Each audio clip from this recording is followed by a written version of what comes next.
Premier ministre chef du gouvernement, Dr Shogel Kokala Maïga, a procédé aujourd'hui au lancement de la campagne nationale de reboisement. Plantons des arbres, restaurons nos terres pour la résilience des écosystèmes. C'est le thème choisi cette année. La cérémonie de lancement a été marquée par la plantation de plus de 200 pieds d'arbres. La saison des pluies est une période propice pour les fabricants de matériel agricole de faire de bonnes affaires. Même si les travaux champêtres ne sont pas développés ici dans la capitale, les quelques rares particuliers évoluant dans le domaine contribuent à optimiser leurs revenus. À suivre dans ce journal, la page noire de cette édition, la nouvelle est tombée aujourd'hui. Il s'agit du décès de Hayatou Issa Hayatou, ancien président de la Confédération africaine de football, survenu ce jeudi à l'âge de 77 ans. Figure marquante du football africain et mondial, Hayatou laisse un lourd héritage. Le parcours de l'homme dans ce journal avec Siragatou Sissi. 19h30, bonsoir et bienvenue. Je vous le disais à l'instant, plantons des arbres, restaurons nos terres pour la résilience des écosystèmes. C'est le thème de l'édition 2024 de la campagne nationale de reboisement, officiellement lancée ce jeudi à la cité universitaire de Kabala. À cette occasion, plus de 200 pieds d'arbres ont été plantés. La campagne vise à contribuer à la restauration du couvert végétal. L'activité était placée sous la présidence du Premier ministre, Dr Shogel Kokala Maïga. Mariam Sissoko. Le mois d'août est consacré au reboisement. Plusieurs millions de pieds d'arbres sont plantés chaque année dans notre pays. Selon les autorités, l'objectif de cette plantation d'arbres est lutter contre la déforestation afin d'améliorer le cadre de vie des populations. Plantons des arbres, restaurons nos terres pour la résilience des écosystèmes est le thème de cette année. Ce thème est d'autant plus important dans la mesure où le Mali essaie depuis fort longtemps de sensibiliser et de conscientiser sur les effets néfastes des changements climatiques. Le thème s'est choisi compte tenu de certains facteurs.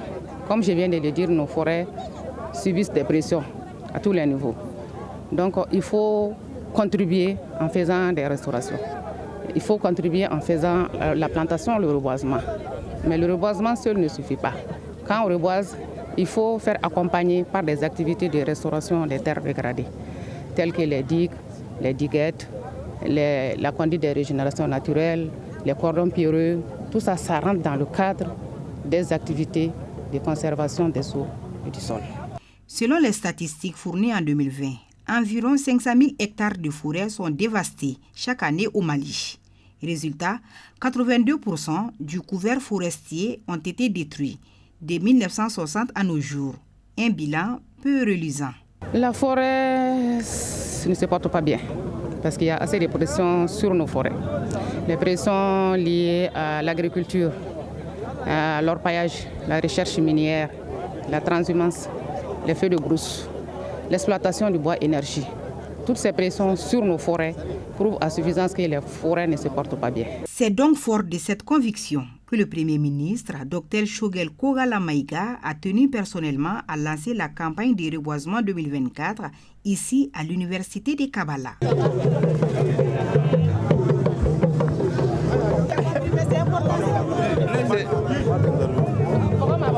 C'est très important. Planter des arbres, c'est bien, mais les entretenir, c'est encore mieux. Les organisateurs prévoient de mettre en place un comité de suivi pour que ce défi soit relevé et contribuer à la préservation de la biodiversité d'ici à 2023. Nous allons, avec la collaboration de l'université, quelques étudiants et le corps professoral, passer quelques moments pour venir suivre l'évolution des plantes. Parce que planter un arbre est une chose, mais sa survie là est une autre chose. Donc nous ferons l'effort de venir superviser ces arbres pour voir quel traitement il faut le faire pour qu'ils survivent, quoi. Des sketchs de sensibilisation sur la plantation d'arbres, défilés des chasseurs d'oiseaux, des chants et danses traditionnels ont été les temps forts de cette activité. La saison des pluies, saison des travaux champêtres par excellence. Bien que rudimentaire à Bamako et dans la périphérie, l'agriculture constitue l'occupation favorite de certains particuliers, ce qui est favorable au marché de production d'outils agricoles qui ne tarde pas à être vendus, même si le contexte de crise continue à faire ses effets dans la Traoré.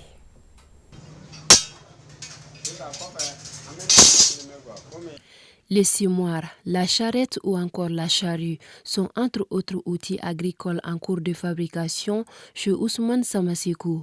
L'artisan utilise beaucoup de matériel d'anciens véhicules et des carcasses de train dans la fabrication de ces outils agricoles. Et d'après notre constat, l'atelier tourne à plein régime car la demande est très forte en cette période d'hivernage. Je dis que Mali a besoin de matériel agricole. Les matériels agricoles importés, ça coûte cher, c'est lourd. On a diminué la lourdeur pour que les bébés puissent travailler avec. Cette quantité de matériel, ça va à Mauritanie. C'est la Mauritanie qui a commandé avec moi. Souvent, je peux faire avec et marché de 20 millions, 30 millions, 40 millions. Avec la... Contrairement à Samasekou, descendant de forgeron qui a vu ses revenus augmenter ces derniers temps, le marché reste timide pour d'autres professionnels du domaine que nous avons rencontrés. J'exerce ce métier depuis plusieurs années. Je produis de la daba et plusieurs autres outils. Le marché est un peu lent en ce moment. Les dabas sont cédés à partir de 2500 francs.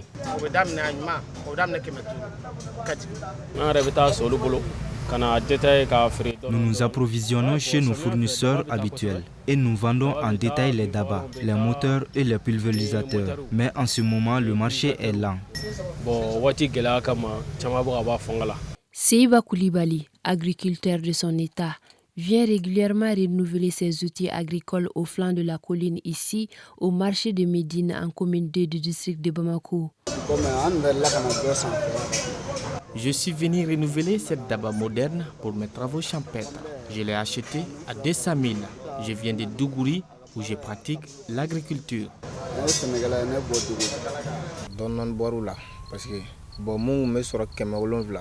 Cette année, les prix des outils agricoles ont diminué car ce qui était cédé à 3 500 francs est cédé actuellement à 3 000.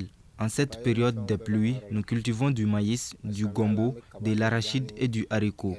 Dieu merci, la récolte est bonne cette année.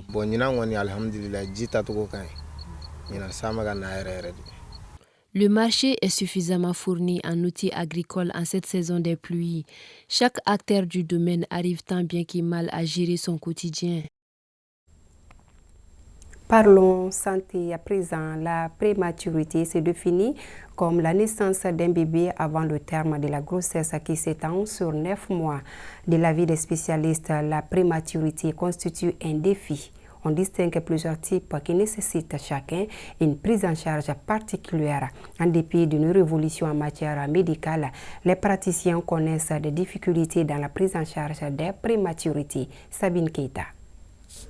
Une naissance prématurée a eu lieu avant le terme de la grossesse, qui est de 9 mois, soit 8 mois et demi de grossesse.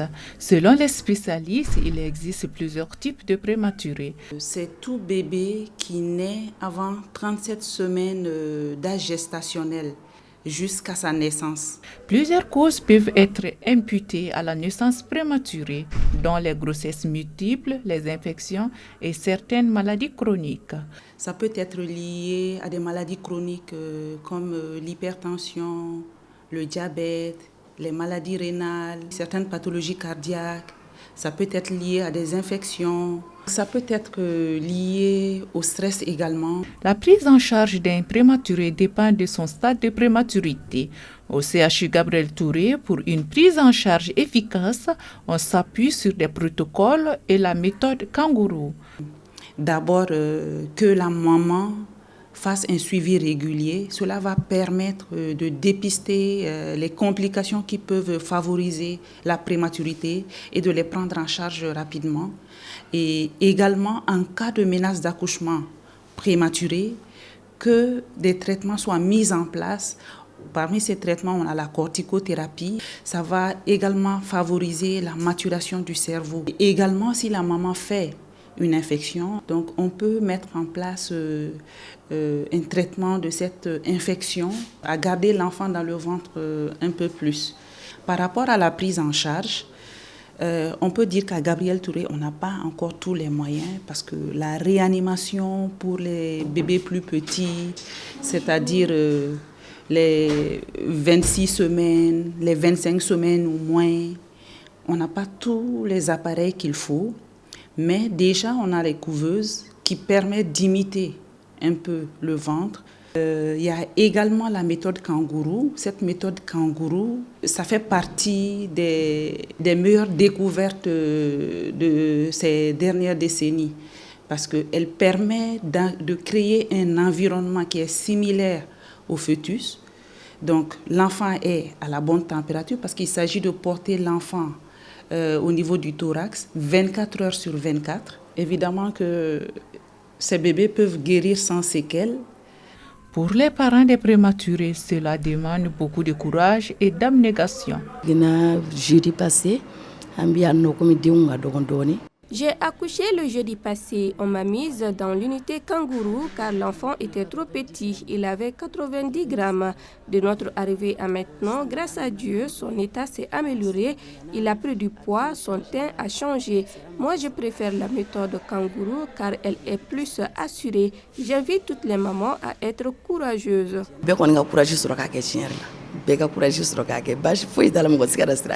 Exposée à des conséquences fâcheuses, la prise en charge tardive de ces bébés peut entraîner leur décès.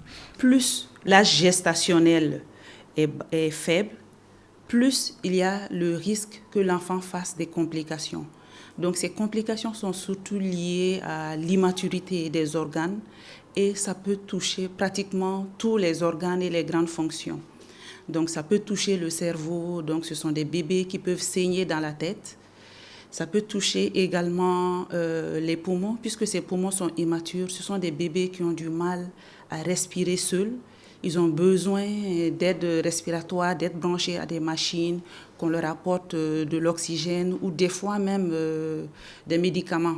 Ces bébés peuvent faire des jaunisses, donc des fois on peut être amené à leur faire la photothérapie. Les conséquences fâcheuses, moi je dirais d'abord que c'est le décès. Aujourd'hui, malgré l'avancée de la technologie, notamment dans le domaine médical, les praticiens font face à d'énormes difficultés. Quand il y a le pléthore, quand la place n'est pas prévue quand on met 3 bébés dans le même lit au lieu d'un bébé, donc ça peut favoriser les risques infectieux.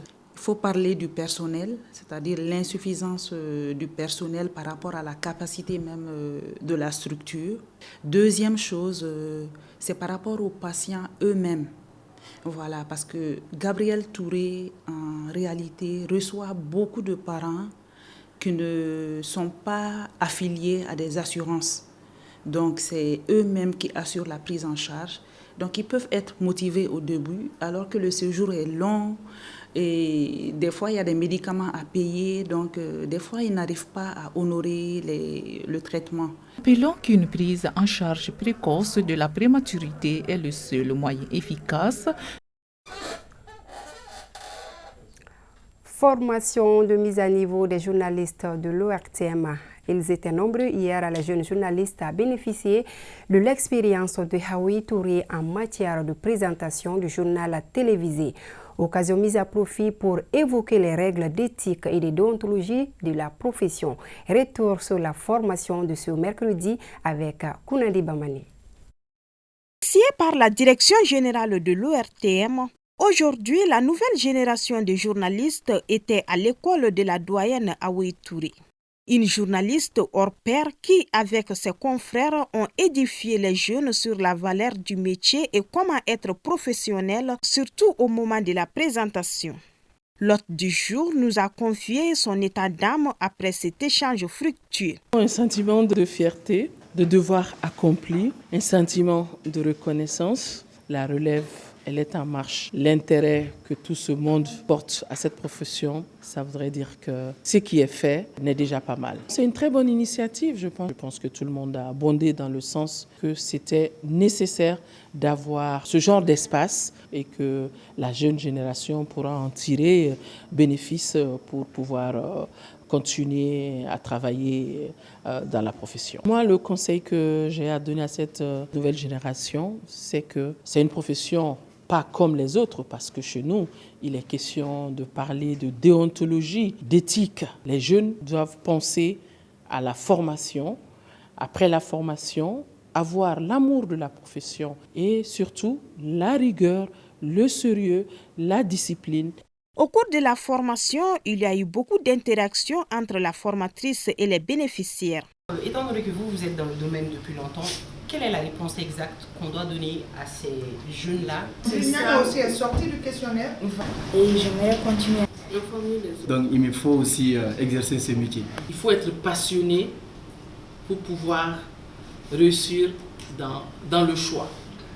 Ce moment de partage a été très bénéfique au dire des participants. Elle nous a dévoilé le secret du journalisme. Merci à l'ORTM et bon vent à oui. J'en ai appris pas mal de choses et j'en ai pris bonne note.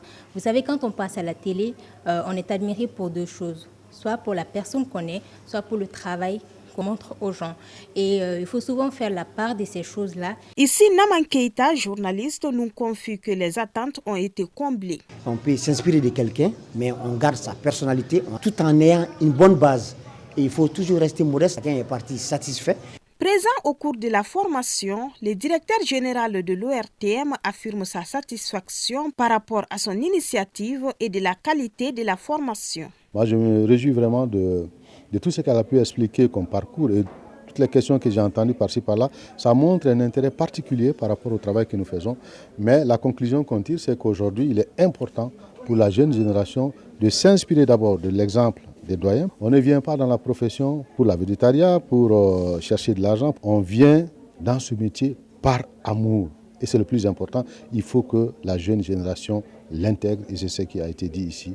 La formation de ce mercredi fut un véritable moment de partage. L'hôte du jour, accompagné de ses confrères, ont offert aux jeunes des heures mémorables d'apprentissage et beaucoup de conseils qui leur permettront d'être des références dans le domaine. Je vous le disais dans les titres, la triste nouvelle est tombée en fait d'après-midi. Issa Hayatou, l'ancien président de la CAF, est décédé ce jeudi à l'âge de 77 ans des suites d'une longue maladie. Il a également dirigé la FIFA en qualité d'intérimaire. Avec moi sur ce plateau, Siragatou Sissé. Siragatou, bonsoir. Bonsoir Aminata Zimana. Le monde du foot est consterné avec la disparition de Hayatou. Oui, l'enfant de Garoua nous quitte ce jeudi à l'âge de 77 ans à Paris, en France, à un jour près de son 78e anniversaire. Il est né le 9 août 1946. Rien n'était prédestiné à Issa Hayatou de marquer l'administration du football africain et mondial. Il était un ancien athlète du 400 et du 800 mètres et un ancien basketteur. L'homme suit son destin. Il devient secrétaire général de la Fédération camerounaise de football, gravit les échelons et s'installe en qualité de président de la dite fédération. C'est le début de l'ascension en intégrant le comité exécutif de la CAF. En 1988, Issa Hayatou est porté à la tête de la Confédération africaine de football CAF. Il y reste jusqu'en 2017 avec un lot de réformes saluées par tous. Hayatou aura passé 29 ans au sommet du football africain. Connaissant les rouages de la FIFA, Hayatou est propulsé président par intérim le 8 octobre 1995 à la suite de la suspension de Sepp Blatter. Il dirige la FIFA jusqu'au congrès extraordinaire électif portant Gianni Infantino au perchoir. C'est sous son règne que l'Afrique organise la première Coupe du Monde en 2010 sur le sol sud-africain. Issa Hayatou et le Mali, c'est une longue histoire d'amour et de fraternité. Il est citoyen d'honneur de la ville de Koulikoro. En tirant sa révérence ce 8 août 2024, Issa Hayatou restera à jamais une figure de l'administration du football africain mondial. Disons du football tout court. Merci Seragato Sissé pour toutes ces informations. Que son âme repose en paix. Amina. Nous continuons ce journal. Le centre Djoloko remporte la première édition de la Coupe Maracana des moins de 12 ans par le score de 2-1. C'était face au centre Mali Sport de Djikoroni Para ce samedi sur le terrain sénégalais dans le même quartier en commune 4 du district de Bamako. Les temps forts de cette finale avec Oumar Enza Traoré. Le trophée de la première édition de la Coupe Maracana des moins de 12 ans a choisi le camp du centre Djoloko de Niamakoro suite à sa victoire 2-1 sur le centre Mali Sport de Djikoroni Para. Pour les organisateurs, l'objectif est de renforcer l'union et la cohésion sociale entre les jeunes. Vous savez, le sport, ça unit en fait. Donc du coup, comme vous pouvez le constater, les gens sont sortis massivement. Donc on sait que le sport est vraiment aimé dans cette commune-là. Donc, ce qui fait qu'on a eu l'initiative d'organiser cette coupe. Donc, du coup, tout ce que moi je peux dire à la jeunesse, c'est donnons-nous la main et aider ce jeune homme qui a vraiment envie d'aider le Mali. Après le coup d'envoi symbolique donné par les organisateurs, place au jeu. Les deux équipes émerveillent l'assistance de par la qualité de leur style de jeu. Malgré les multiples occasions de part et d'autre, le temps réglementaire se conclut sur un score paritaire 0-0. C'est finalement à l'issue de la séance des tirs au but que l'équipe Djoloko de Niamakoro s'impose devant celle de Mali Sport 2-1 et remporte le trophée. Je suis très content d'avoir remporté cette coupe. Au début du match, j'avais vraiment peur de l'équipe adverse, mais j'avais toujours confiance en mes joueurs. Il faut reconnaître que ça n'a pas été facile, mais on a tenu bon car les enfants ont respecté les consignes. Par la grâce de Dieu, on a remporté le trophée. Le message que j'ai à l'endroit de mes joueurs, c'est d'être courageux sur le travail. Le président de la jeunesse de Djikoroni Para saisit cette opportunité pour saluer les efforts de l'initiateur de cette coupe. Je suis très fier, je suis très honoré d'assister à cette grande finale organisée par Mali Sport sous le management de notre frère, notre camarade jeune Bourama Diakité, qui n'a aménagé aucun effort pour organiser cette compétition ou bien pour mettre en place cette initiative de créer un club des enfants, uniquement pour valoriser le football au Mali. Auparavant, deux équipes de la même catégorie s'affrontaient pour la 3e place. L'équipe CFBA de Bankoni, habillée en jaune, s'incline devant celle de Mali Sport Elite de Djikoroni Para sur le score de 2-1. Au chapitre des récompenses, l'équipe vainqueur part avec le trophée, 2 ballons, des maillots et des médailles en argent. Quant à l'équipe finaliste, elle a eu droit à des maillots plus un ballon. S'agissant de l'équipe classée 3e, elle se contente de 2 ballons plus des médailles d'argent. Le meilleur joueur ainsi que le meilleur entraîneur de la compétition ont tous été récompensés. Fin de cette édition. Merci à vous de l'avoir suivi. Bonsoir.